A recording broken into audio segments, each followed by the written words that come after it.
अस्सलाम वालेकुम dear students. Last lecture में हमने पढ़ा था ऑब्जेक्ट कोड और सोर्स कोड। अब ये तो पता है कि सोर्स कोड क्या होता है, हाई लेवल लैंग्वेज में लिखी हुई जो कोड होता है, जो प्रोग्राम होता है। यानी हम सी लैंग्वेज पढ़ रहे हैं तो सी लैंग्वेज में जो प्रोग्राम लिखेंगे, जो कोड लिखेंगे, वो क्या कहलाया जाएगा? Source code.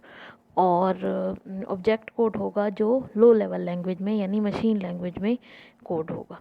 अब सोर्स कोड से ऑब्जेक्ट कोड में कन्वर्ट करने के लिए कल भी मैंने आपको बताया था कि आपको चाहिए होते हैं ट्रांसलेटर, यानी दरमियान में ऐसे सॉफ्टवेयर, ऐसे प्रोग्राम चाहिए होते हैं जो सोर्स कोड में यानी हमारी हाई लेवल लैंग्वेज को कन्वर्ट करेंगे लो लेवल लैंग्वेज में, या सोर्स कोड को कन्वर्ट करेंगे ऑब्जेक्ट कोड में। जैसा कि आप स्क्रीन में देख सकते हैं कि ट्रांसलेटर की डेफिनेशन क्या होती है? Software that is use to convert source code to object code. अब सॉफ्टवेयर मुख्तलिफ़ तरह के हैं। ये जो ट्रांसलेशन सॉफ्टवेयर होते हैं, ट्रांसलेटर सॉफ्टवेयर होते हैं, मुख्तलिफ़ तरह के हैं। सबसे पहले जो ट्रांसलेटर आया था वो था असेंबलर।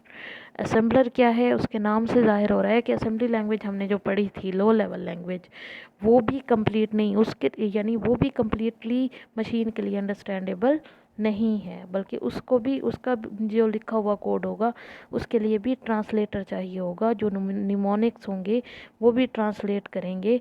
तो असेंबलर की डेफिनेशन क्या है? A translator that is use to convert assembly language instruction to machine code. यानी बिल्कुल मशीन कोड में उनको भी ट्रांसफ़र पहले पहले ट्रांसलेट करना पड़ेगा।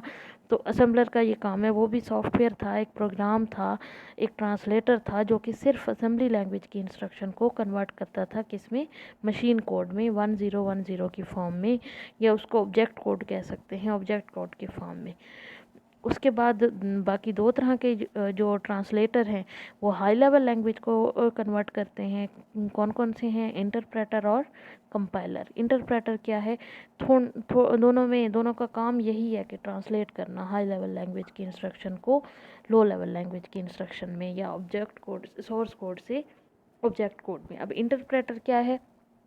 Interpreter is a program that convert source code into object code.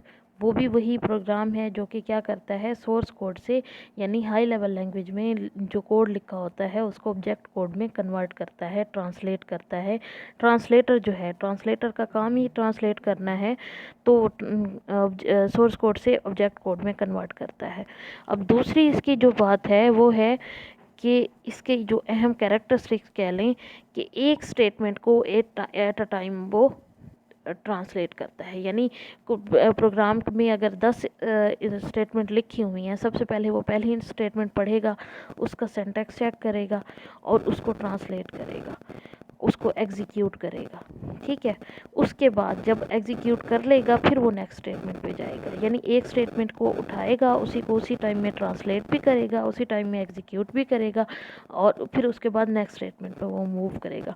अब फॉर एग्जांपल पहली स्टेटमेंट में कोई ऐसी सिंटैक्स की गलती थी, कोई ग्रामर की मिस्टेक थी, कोई स्पेलिंग की मिस्टेक थी, कोई वर्ड जो था वो कैपिटल में आना था उसने स्मॉल में लिख दिया है, और वो मतलब वो मिस्टेक हो गई, तो वो क्या करेगा?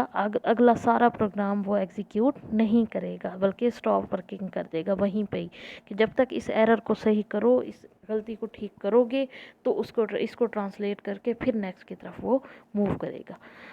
और यानी और इसकी तीसरी कैरेक्टरिस्टिक क्या है कि execute a statement before translating next statement. यानी पहले स्टेटमेंट को वो अगली स्टेटमेंट पे तब तक नहीं जाएगा जब तक इस स्टेटमेंट को रन ना कर ले।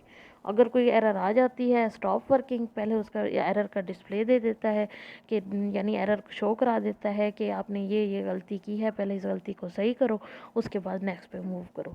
ये इंटरप्रेटर हो गया। उसके बाद है कंपाइलर। कंपाइलर भी क्या काम करता है? कन्वर्ट करता है इंस्ट्रक्शन को, यानी हाई लेवल लैंग्वेज को मशीन लैंग्वेज में, या सोर्स प्रोग्राम को ऑब्जेक्ट प्रोग्राम में या ऑब्जेक्ट कोड में।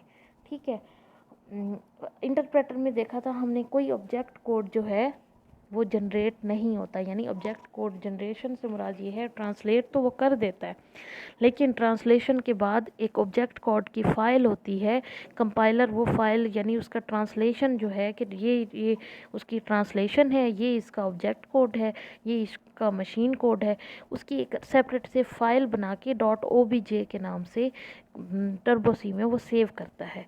जबकि इंटरप्रेटर में ऐसा कोई काम नहीं हो रहा। हमने देखा कि वो ऑब्जेक्ट कोड की फ़ाइल नहीं बना रहा, उसका जनरेशन करता है और उसी टाइम एग्जीक्यूट कर देता है इंटरप्रेटर। जबकि कंपाइलर में जनरेट करता है, उस फाइल को सेव करता है और क्या करता है, एज अ होल करता है। एज अ होल से मुराद ये है पूरा प्रोग्राम उठाएगा, पहली इंस्ट्रक्शन, दूसरी इंस्ट्रक्शन, तीसरी इंस्ट्रक्शन, चौथी इंस्ट्रक्शन, सब सारी इंस्ट्रक्शन को पढ़ेगा।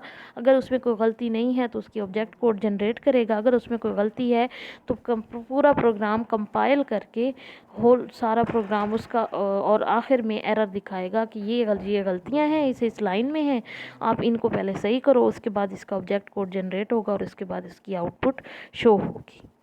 ठीक है, अब आपने इंटरप्रेटर भी पढ़ लिया है और कंपाइलर भी रीड कर लिया है। इंटरप्रेटर में फिर एक दफ़ा आप लोगों को बता देती हूँ कि एक स्टेटमेंट एग्जीक्यूट होती है, उसी टाइम ट्रांसलेट होती है, सेपरेट से उसकी कोई कॉपी नहीं बनती, उसी टाइम ट्रांसलेट होती है, उसी टाइम एग्जीक्यूट होती है, और अगर कोई गलती आ जाए तो वहीं पे रोक देता है, उसको ना अगली स्टेटमेंट पे नहीं जाएगा जब तक वो एरर आप सही नहीं करोगे। और उसके अलावा वो कोई ऑब्जेक्ट कोड की फ़ाइल सेपरेट से नहीं बनाता, यानी उसका ट्रांसलेट की हुई फ़ाइल को सेव नहीं करता। जब हर दफ़ा आपने प्रोग्राम को रन करना है तो हर दफ़ा वो ट्रांसलेट करेगा उसी टाइम पे और उसी टाइम पे एग्जीक्यूट करेगा।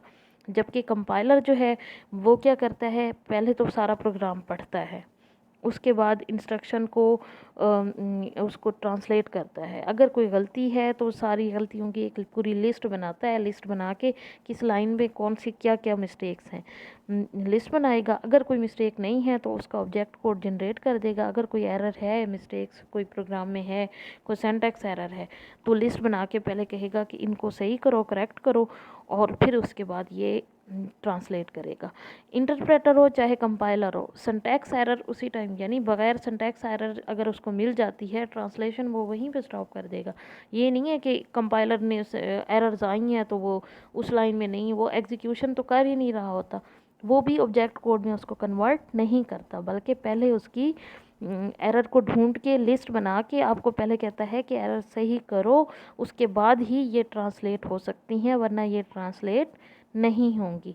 अब आपका क्या काम है कि आपने इंटरप्रेटर और कंपाइलर के दरमियान में मतलब जो डिफरेंस है कि क्या डिफरेंस है, सिमिलरिटी क्या है और डिफरेंस क्या है, और आपके ख़्याल में इंटरप्रेटर ज़्यादा यानी आप लोगों ने अपने व्यूज़ बताने हैं कि इंटरप्रेटर ज़्यादा अच्छा से काम करता है या कंपाइलर, और दोनों के दरमियान डिफरेंस क्या है।